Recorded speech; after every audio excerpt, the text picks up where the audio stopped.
Welcome to VBC on TV. నేను Prasanna. CITU జిల్లా కార్యాలయంలో జరిగిన మీడియా సమావేశంలో కేంద్ర ప్రభుత్వం రక్షణ రంగానికి అవసరమైన 5 ఫ్లీట్ సపోర్ట్ నౌకలను సుమారు 20,000 కోట్ల రూపాయలతో నిర్మించడానికి విశాఖలో హిందుస్థాన్ షిప్ యార్డుకు ఆర్డర్ ఇచ్చింది. కానీ హిందుస్థాన్ షిప్ యార్డ్ యాజమాన్యం ఇందులో 2 ఫ్లీట్ సపోర్ట్ నౌకల నిర్మాణం రాజకీయ ఒత్తిడితో ఎల్ఎన్టీకి ఇవ్వడానికి సిఐటియు తీవ్రంగా ఖండిస్తున్నామని, ఈ చర్యలను తక్షణమే ఉపసంహరించుకోవాలని సిఐటియు రాష్ట్ర ప్రధాన కార్యదర్శి సిహెచ్ నరసింహరావు సిఐటియు డిమాండ్ చేశారు. ఈ సందర్భంగా నరసింహరావు మాట్లాడుతూ విశాఖ షిప్ యార్డ్ కు పూర్వ వైభవం తెచ్చి వర్క్ ఆర్డర్లు వచ్చిన వాటిని ప్రైవేట్ ఐఎన్టీబీ కంపెనీకి నామినేషన్ బేసిస్ లో అప్పగించడం ప్రమాదకరమని అన్నారు. దేశంలో విశాఖ షిప్ యార్డ్ కు సహజ సిద్ధమైన యార్డ్ మరియు డైడాకులున్నాయని, గతంలో 7,500 మంది పర్మనెంట్ నైపుణ్య కార్మికులు పనిచేసిన చరిత్ర ఉంది. 82వ వసంతాలు పూర్తి చేసుకున్న మొట్టమొదటి నౌక నిర్మాణ సంస్థ హిందుస్థాన్ షిప్ యార్డ్ లిమిటెడ్. ఇప్పటికే సుమారు 200 పైబడి విభిన్న నౌకల నిర్మాణం చేసిన ఘనత షిప్ యార్డ్ కు ఉంది అని, గత 20 సంవత్సరాలలో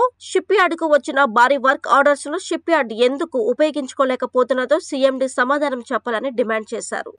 7,500-8 వేల మంది పర్మనెంట్ ఉద్యోగులు పనిచేసినటువంటి సంస్థ. కానీ సరళీకరణ విధానాల ప్రభావంతో గత 30 ఏళ్ల నుంచి సరిగ్గా వర్క్ ఆర్డర్లు అనేటువంటిది రాకుండా దేశం యొక్క రక్షణ రంగం యొక్క ఆర్డర్లు కూడా ప్రైవేట్ వాళ్ళకి అప్పగించడం జరిగింది. కానీ ప్రైవేట్ వాళ్ళు కూడా సక్రమంగా చేయకపోవడంతో 5 ఫ్లీట్ సపోర్టింగ్ నౌకల నిర్మాణం ఆర్డరు సుమారుగా 20,000 కోట్ల ఆర్డరు హిందుస్థాన్ షిప్ యార్డ్కి వచ్చింది. ఇది మళ్ళా షిప్ యార్డ్ని పూర్వ వైభవానికి తీసుకెళ్లే అవకాశం. అట్లాగే విశాఖ ఉత్తరాంధ్ర ప్రాంతంలో ఉపాధి బాగా కల్పించడానికి పర్మనెంట్ ఉద్యోగాలు వచ్చేటువంటి అవకాశం. కానీ వీటిని దుర్వినియోగపరుస్తూ షిప్ యార్డ్ యాజమాన్యం సిఎండి ఖత్రి దీన్ని 2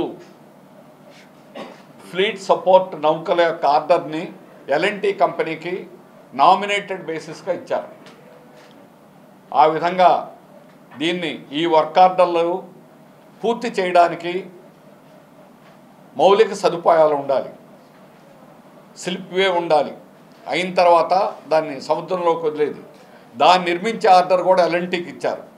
అంటే వాడు అది నిర్మించకుండా ఆలస్యం చేసి 5 వర్క్ ఆర్డర్లు కూడా ఎల్ఎన్టీ కొట్టేయాలనేది కుట్ర.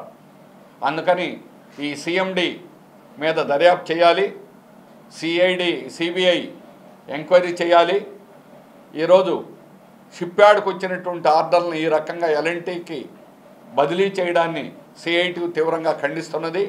సిఎండి మీద చర్యలు తీసుకోవాలని సిఐటియు డిమాండ్ చేస్తున్నాం. అలాగే 5 ఆర్డర్లు కూడా ఫ్లీట్ సపోర్టింగ్ నౌకల ఆర్డర్ మొత్తం కూడా హిందుస్థాన్ షిప్ యార్డ్లోనే చేయాలి. దీనికి మౌలిక సదుపాయాలు కలిగించేదానికి ఇచ్చినటువంటి ఎల్ఎన్టీ ఆర్డర్ను రద్దు చేసి వేరే వాళ్ళ ద్వారా దీన్ని చేయించి వేగంగా మౌలిక సదుపాయాలు కల్పించాలి. అప్పుడు ఈ షిప్ ఆర్డర్లు అనేటువంటి చేయడానికి అవకాశం కలుగుతుంది.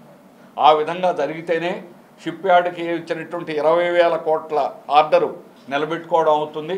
లేకపోతే పేరుకి ఆర్డర్లు ఇవ్వడం 7 ఏళ్ల నుంచి నాటకం ఆడుతున్నారు కేంద్ర ప్రభుత్వం. ఇప్పటికి ఆర్డర్లు ఇచ్చారు. 7 ఏళ్ల నుంచి మీరు పత్రికల్లో రాస్తూనే ఉన్నారు, వచ్చేసింది షిప్ యార్డ్కి అన్ని ఆర్డర్లు ఇన్ని ఆర్డర్లు అని. అవి ఏవీ రాలా. ఇప్పుడు వచ్చిన దాన్ని ఎల్ఎన్టీకి అప్పగించేటువంటి పద్ధతిలో ఈరోజు మేనేజ్మెంట్ 2 ఆల్రెడీ నామినేటెడ్ బేసిస్లో ఇచ్చేసింది. ఈ విధంగా ఇవ్వడాన్ని అవి మొత్తం రద్దు చేయాలి. మొత్తం అన్ని వర్క్ ఆర్డర్లు కూడా షిప్ యార్డ్లో నిర్మించాలి. దానికి మౌలిక సదుపాయాలు కల్పించాలి.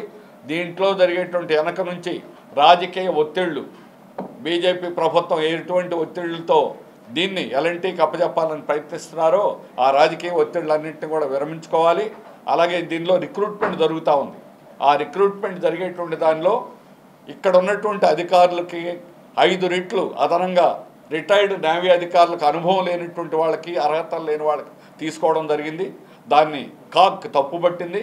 దాన్ని మళ్ళీ రద్దు చేసి మళ్ళీ ఇప్పుడు వాళ్ళకు అనుకూలంగా రూల్స్ తయారు చేసి మళ్ళీ అదే 100 మంది నేవీ అధికారులను మళ్ళీ తీసుకుంటా ఉన్నారు.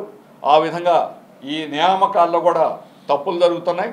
స్థానికంగా అర్హత ఉన్నటువంటి వాళ్ళు, అక్కడ పనిచేసేటువంటి అధికారుల్లో నైపుణ్యం ఉన్నవాళ్ళు అనేక మంది ఉన్నారు. వాళ్ళందరినీ తొక్కేసి ఈరోజు బయట నుంచి అనుభవం లేని, అర్హత లేని వాళ్ళని ఈ రకంగా రిక్రూట్ చేయడం అనేటువంటి తప్పు. దీన్ని కూడా మేము తీవ్రంగా విమర్శ చేస్తున్నాం. అందుకని షిప్ యార్డ్లో పూర్వ వైభవానికి తీసుకురావడానికి అవకాశాలు ఉన్నా అవకాశాలని ఈరోజు సిఎండి ఖత్రి తీవ్రంగా దాన్ని నాశనం చేసే ప్రయత్నం చేస్తున్నాడు. అది ఎటువంటి పరిస్థితిలో ప్రజల యొక్క మద్దతు, ప్రజల యొక్క పోరాటం అవసరం. అందుకని ప్రజలు మద్దతు ఇవ్వాలని, షిప్యార్డ్కి అన్ని ఆర్డర్లు కూడా వచ్చి ఈ వర్క్ ఆర్డర్లు జరిగేటట్టు తక్షణం చర్యలు తీసుకోవాలని కేంద్ర ప్రభుత్వాన్ని డిమాండ్ చేస్తున్నాం.